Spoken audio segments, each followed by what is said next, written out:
어떤 분이 대마초 판단한 전단지를 뿌렸는데요. 그 자리에서 현행범 체포를 했습니다. 대마초 판단한 전단지를 뿌렸는데요. 어떤 남자가 길 가던 여자에게 성행위를 하자고 했는데 그 여자가 싫다고 하니까 머리채를 끌고 와서 마구 폭행을 하고 도주를 한 겁니다. 도주하는 그 피의자를 약 300m 정도 추격해서 검거를 했었습니다. 어떤 남자가 길 가던 여자에게 성행위. 일본인 관광객이 자기 여권을 맡기고 고가의 카메라를 빌렸었는데 그 카메라를 택시에 놓고 내린 거예요. 제가 마침 일본어를 조금 할 줄 알아가지고 결국에 카메라를 찾아줬고 그분은 무사히 일본으로 돌아갈 수 있었습니다. 일본인 관광객이 자기 여권을 맡기고 하자! 제가 이런 걸 합니다. 여러분 구독 꾹, 좋아요 꾹, 알림 설정 부탁드려요.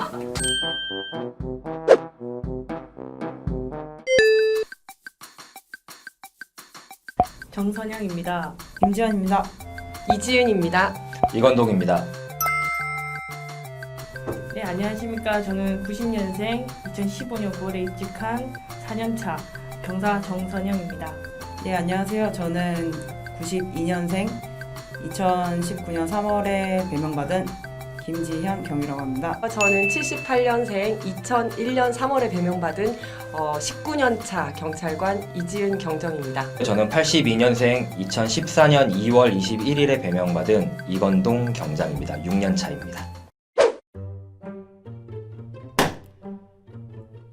제가 봐온 모든 여경들은 1분에 20개, 30개씩 무릎대지 않고도 푸시업을 다 해낼 수 있을 것 같아요.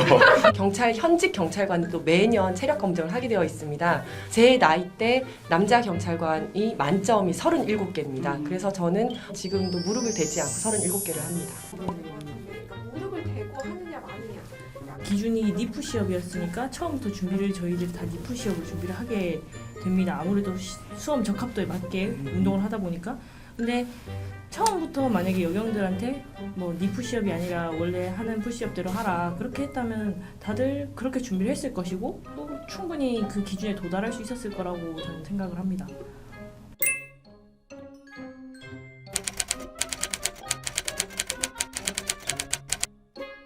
저 같은 경우도 이제 무릎 대지 않고 20개 정도는 하거든요.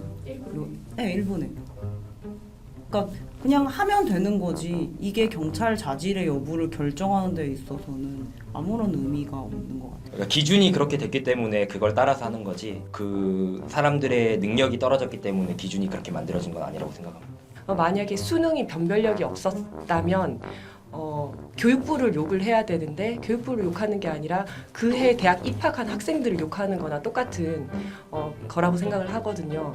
팔굽혀펴기에 대해서 좀 더 얘기를 했으면 좋겠는데 이게 경찰의 직무와 상관이 있다 없다. 자, 하나, 둘, 셋. 어세 뭐야?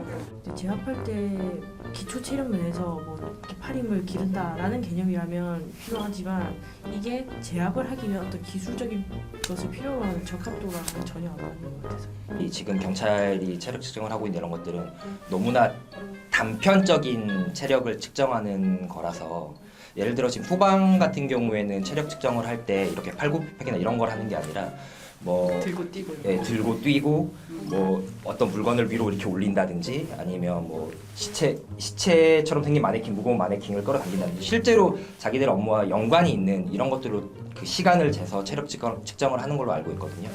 경사님은 그때 체력 검정 하실 때 만점 받으셨어요? 되게 만점 받을 것 같이 생겼어요.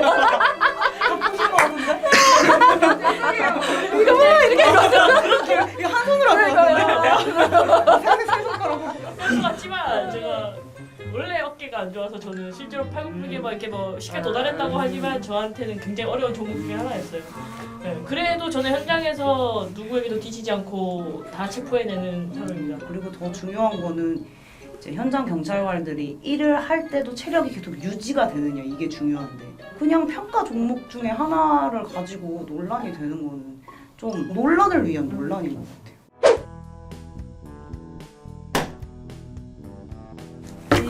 삐. 일반 시민들이 여경에 대한 걱정하는 부분인지 무언지는 잘 알겠어요.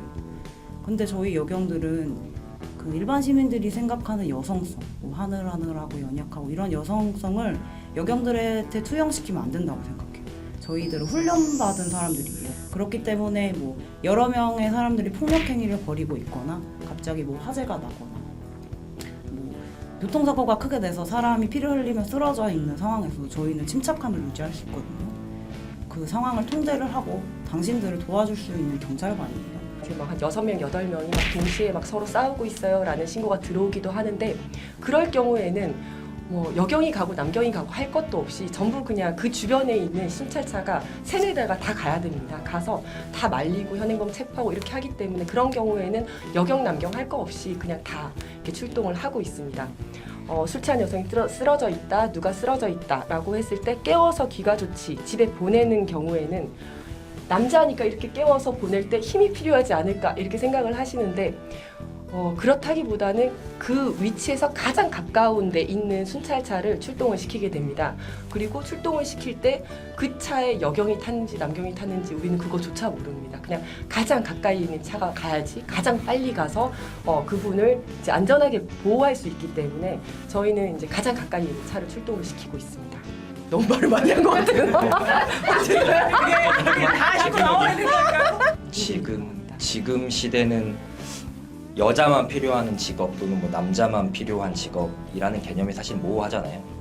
저는 이게 뭐 성별이 중요한 게 아니라 그 사람의 캐릭터가 중요하다고 생각을 하거든요. 여자 경찰과 남자 경찰을 나눠가지고 이 잣대를 가지고 논란이 되는 것 자체가 굉장히 소모적이고 무의미하다고 생각합니다. 근데 우리가 여경이기 때문에 여경이 필요한 이유, 뭐 여경이기 때문에 이렇다 저렇다 우리가 계속 설명해야 된다는 게 계속 솔직히 좀 계속 힘들어요. 남경은 내가 남경이니까 뭘 해야 돼, 안 해야 돼, 뭘 할 수 있어 이런 얘기를 안 해도 되는데 여경은 계속해서 우리는 여경이지만 뭘 할 수 있어, 여경이니까 뭘 할 수 있어 라고 뭔가를 계속 설명해야 된다는 게 그렇죠.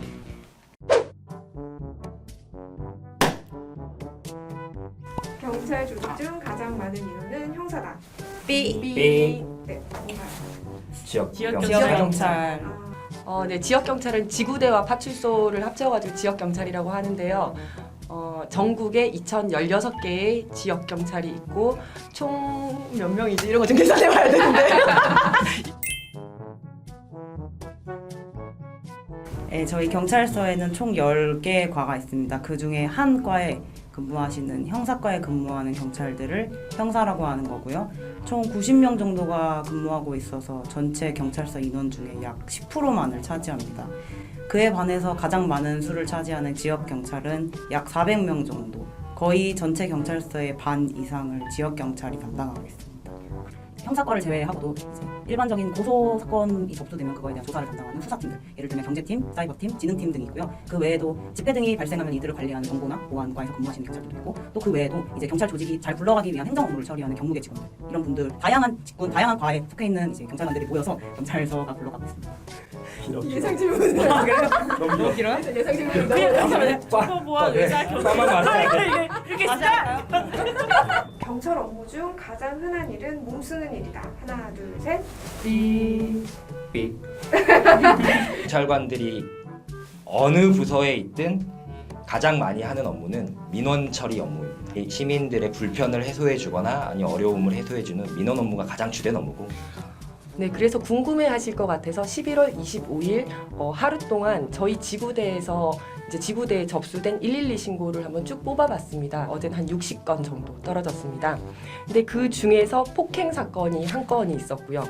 대부분의 내용들이 이제 술 먹고 술 취한 손님이 깨워도 일어나지 않는다. 사람이 길바닥에 쓰러져 있다. 술 취한 여성이 쓰러져 있다. 집 앞에 술 취해서 누워 있다. 그래서 깨워서 보호 조치하고 집에 보낸 사건이 아주 많고, 그다음에 또 한 20-30% 정도가 뭘 잃어버렸다. 또 버스킹을 하는데 너무 시끄럽다. 좀 조용히 좀 시켜달라. 이런 거라든지 이런 내용이 대부분입니다. 생각보다 공부를 정말 많이 하게 되더라고요. 경찰관은 정말 여러 가지 법들을 정말 다 알고 있어야 돼요.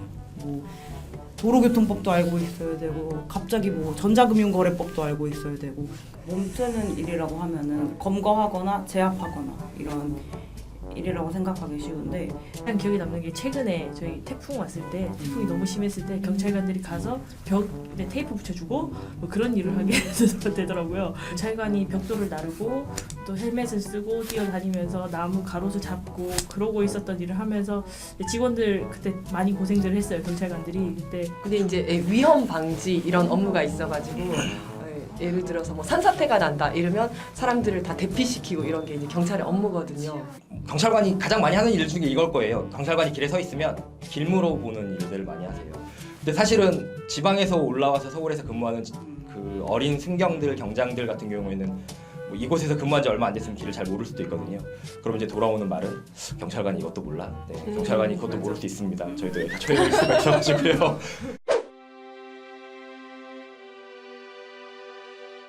나도 서서히 죽음을 향해 가는 것만 같아서 자꾸 내 발밑을 쳐다보게 돼. 현재 내가 걸어가는 곳이 어디인지 그리고 어떻게든 살아내보려고 언니에게 편지를 쓰게 된 것이고 힘들지 않은 일은 없지만 굳이 이렇게까지 힘들어야 할 필요도 없을 텐데 현실은 정말 녹록지 않아. 이 내용이 이제 경찰관들의 자살에 관련된 이야기를 담아서 있는 구절인데요. 이거 보시면 뭐 최근 5년간 자살한 경찰관들이 통계에 기록된 것만 114명이라고 하더라고요. 근데 뭐 내용에도 있기는 한데 저도 실제로 유서를 써놓은 적도 있었거든요. 하나의 직업군이긴 한데 잠깐만 진짜 뭐다 이런 분위기들. 그래도 다 있는데. 우리가 선택한 직업이기 때문에 우는 소리는 안 내고 싶어요. 그리고 우리 시민분들은 우리가 영웅이길 언제나 바라잖아요. 그렇지만 우리 또한 부서지기 쉬운 하나의 인간이고 그래서 이 말에 참 많이 저는 감동을 받았어요. 나는 나와 내 동료, 선배, 후배들의 최종 목적지가 죽음이 아니기를 진심으로 바라고 있어. 저를 비롯하여 우리 함께하는 경찰관들이 그 목적지가 죽음이 아닌 길로 갔으면 좋겠다는 생각을 했습니다. 저는 이제 근무한 지 8개월 정도 됐는데요. 항상 느끼는 생각이 힘들고 피곤해도 내가 의미 있는 일을 하고 있구나라는 생각이 많이 들어요. 내가 정의를 쌓아 올리는 직업을 뭔가 하고 있구나. 그거에 일조하고 있다는 뿌듯함으로 정말 뿌듯함과 자부심으로 저는 일하고 있어요. 이러한 저희의 자부심을 근거 없는 말로 깨부시지 않으셨으면 좋겠습니다.